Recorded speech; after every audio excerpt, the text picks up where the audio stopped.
The Charleston humidity was a heavy blanket, wrapping the city's cobblestone streets and Spanish moss in a warm, salty haze.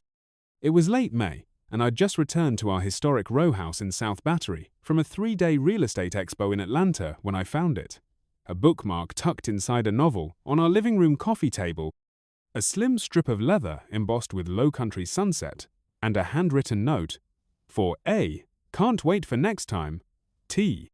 The book was The Prince of Tides, one of my favorites, but the bookmark wasn't mine, and it sure wasn't Anna Shea preferred e-readers, always teasing me for my dusty paperbacks.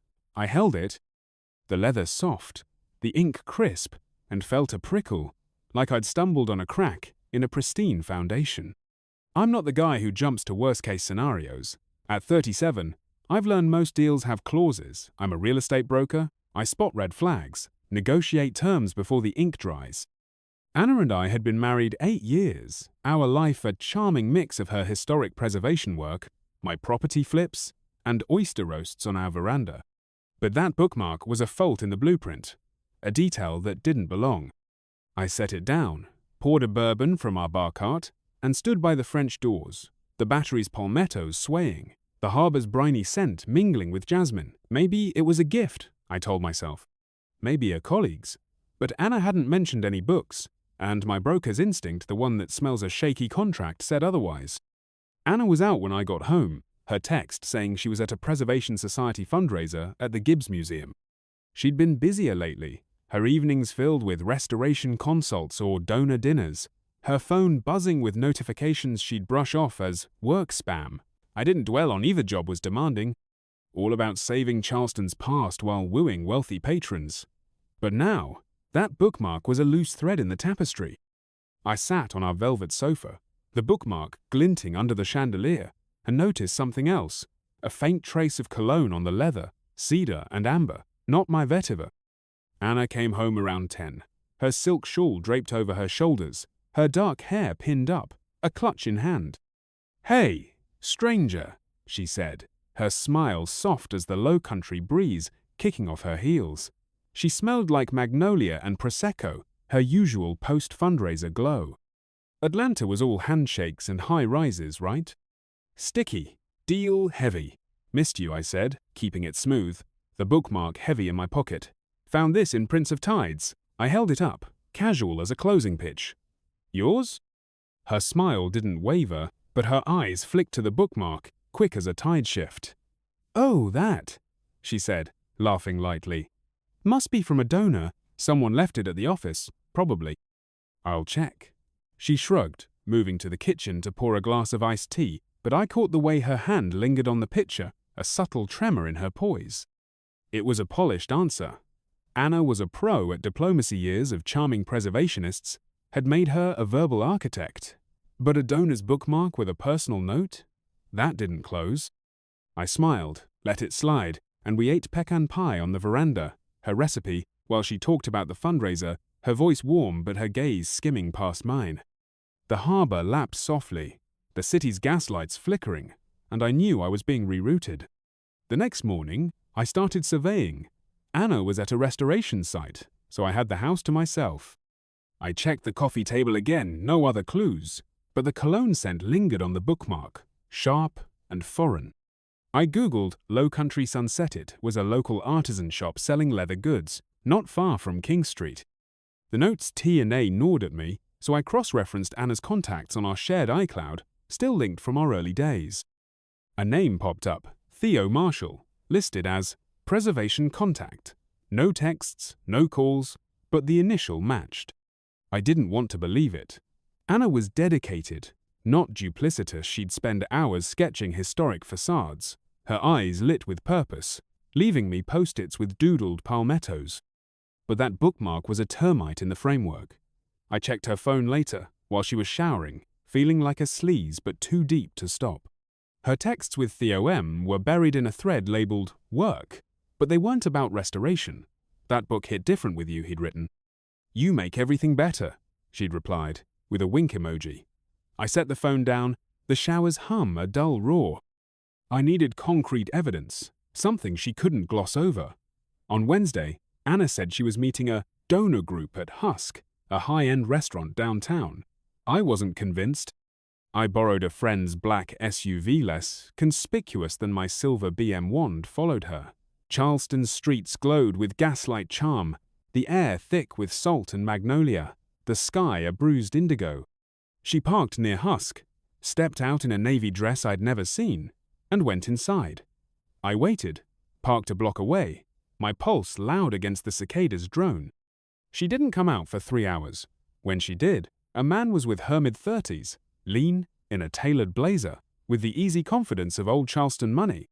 They didn't touch, but their laughter was too warm, too intimate. I snapped a photo, zoomed in. Definitely the vibe of a preservationist, maybe Theo from his contact photo. I drove home, the harbor's glitter fading, my anger a slow burn. Back at the row house, I got methodical. I'm no tech guru, but I know due diligence. I installed a tracking app on her phone, hidden in a fake calendar Abdetige never noticed. It showed her at Husk again the next Tuesday, then at a coffee shop on Meeting Street the following night.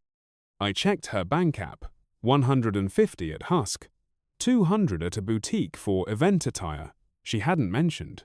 New dress, maybe for him. I found a receipt in her clutch, tucked in a side pocket.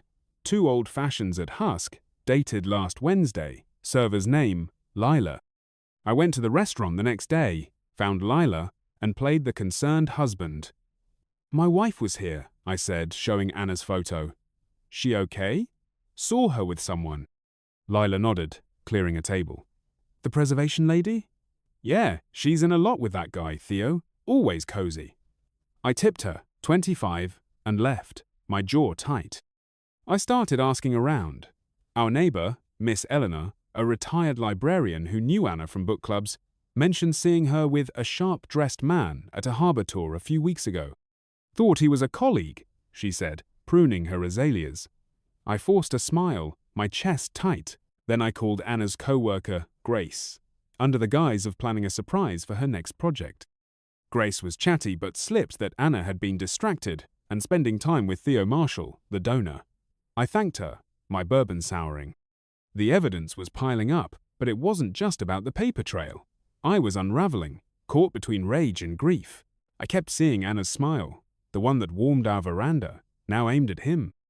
I wasn't sleeping, the Charleston humidity pressing in, the harbor's lapping a constant nag. Where had I gone wrong? Was I too focused, too buried in deals? Anna lived for legacy, her restorations, her fight for history. Maybe Theo was her connection to that world, a charm I couldn't broker, but that didn't excuse her. It just fueled my resolve. I got lucky one morning. Anna left her planner open, and inside was a ticket stub for a private harbor cruise, dated 2 weeks ago, with a note, A, you're my favorite view, T. I pocketed it, my coffee cold, the humidity still thick. This wasn't a one-off. This was a renovation. The moral weight hit me like a failed inspection. I could confront her now, tear it all down, but what then? Divorce? Retribution? I didn't want to be the guy who demolishes his life, but I couldn't be the one who ignores it, either. Anna wasn't just cheating, she was rebuilding a narrative, one where I was the outdated facade. I was done with that. I started planning, not just to catch her, but to make her see me, the guy she thought she could outpreserve. The bookmark, the stub, the texts, they were my closing argument, and I was ready to present. Transition. By the end of the week, I had a dossier of betrayal, texts, a ticket stub, a receipt, GPS data, and Miss Eleanor's casual remark. But knowing wasn't enough. I needed Anna to face the history, to feel the collapse of her lies. The Charleston tide was turning, and so was my resolve. Was about to meet the broker who'd surveyed her secrets. Charleston's May humidity hadn't relented, the air thick with salt and jasmine, the city's gaslights casting a golden glow on the battery's palmettos. A week had passed since I found the leather bookmark in the Prince of Tides, its handwritten note, for A, can't wait for next time, tar, crack in Anna's carefully preserved world. My investigation had built a solid dossier, flirty texts with Theo Marshall, labeled Preservation Contact, GPS tracks to Husk, a harbor cruise ticket stub, an old-fashioned receipt, and Miss Eleanor's remark about Anna with a sharp-dressed man. Evidence was only the foundation I needed Anna to face the demolition, to see the husband she'd written off as a relic. I planned the confrontation like a high-stakes closing, deliberate and airtight. No public spectacle at husk, no ambush in our row house's parlor. I chose our veranda, her sanctuary, where she hosted preservation brunches and sketched facades. She'd planned a donor drinks evening there on Saturday, so I texted I'd be home early to join, framing it as support for her cause. "Love that you're in," she replied, with a palmetto emoji, blind to the terms I was drafting. She thought she'd restored her secrets. She was about to meet the broker who'd mapped her betrayal. That morning, I finalized my case. The bookmark, the ticket stub, printed texts, GPS screenshots, the husk receipt, and a photo of her and Theo outside the restaurant. Their laughter frozen in my lens. I added a printout of Theo's LinkedIn, his preservationist bio circled overkill, maybe. But Anna lived for legacy, and I wanted her to see her own history unravel. This wasn't just about exposing her, it was about reclaiming the deed to our story. The day slogged on, the Charleston heat oppressive, the harbors lapping a restless pulse in my ears. I kept renegotiating our marriage, searching for the bad clause. Was it when I got too deep in flips, my weekends lost to open houses, or when her preservation work became her obsession, her nights spent wooing Charleston's elite? Anna thrived on permanentia restored facades, her fight for history's bones. Theo, with his old money charm and donor clout, was probably her cornerstone, a prestige I couldn't match. That didn't absolve her. It just made me question where I'd missed the appraisal. I dug deeper into Theo, needing to know the man who'd undercut my contract. His LinkedIn was polished, director of a preservation trust, Charleston native, College of Charleston alum. His Instagram was private, but his public preservation society posts showed him at galas. Anna, in the background of one, captioned, "Saving History, one story at a time, dated a month ago." She'd liked it, commented a heart. My jaw tightened, but I kept digging. A quick search pulled up a Post and Courier article. Theo, single, no kids, hailed as a low-country visionary. Not a villain, just a guy who saw an opening and signed the lease. I called Anna's co-worker Grace again, posing as the doting husband planning a toast for her next project.